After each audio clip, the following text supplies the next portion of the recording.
another installment of Mazars 3-Minute Spotlight, where we have express interviews with industry expert. Today I'm joined by Jackie, who is our renewable energy expert. Jackie, thanks so much for taking the time today. Thanks, Vian. Jackie, so let's hit it off. So in South Africa, we usually tend to get electricity from Eskom, right, which is our government-owned electricity provider. But with the recent constraints with the electricity grid and the rolling blackouts and load shedding, there is an alternative solution that people are looking at, and that is private partnerships. Can you perhaps elaborate on this element of private partnerships and why are people utilizing this to circumvent Eskom essentially for the supply and the usage of electricity? Thank you, Vian. So in South Africa, we do have an energy shortage, an energy crisis, and this is affecting business, particularly manufacturing companies, severely. So they've been looking for another solution. So a private partnership allows them to secure their energy source as well as at a price that they're willing to pay. Just to explain the difference on the projects, so you have REAP projects. Those are Renewable Energy Independent Power Producer Programs. Those are typically government projects. So what happens with those projects is they will generate electricity, which gets sold back to Eskom, which then forms part of the pool of energy that they use to service all their customers. Whereas with the private partnership agreements, the energy that's produced is used solely by the customer. So it enables them to actually secure their source of energy. Fantastic, very interesting.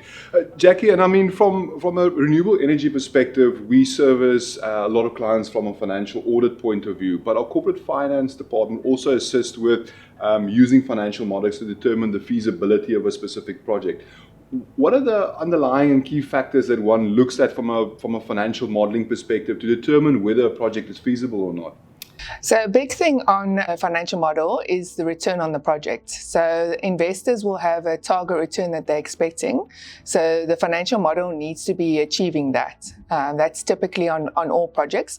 Then when it comes to the REAP projects, they would also have other requirements that the government would have on the bids. So for example, it would be that they have to have a certain BEE percentage.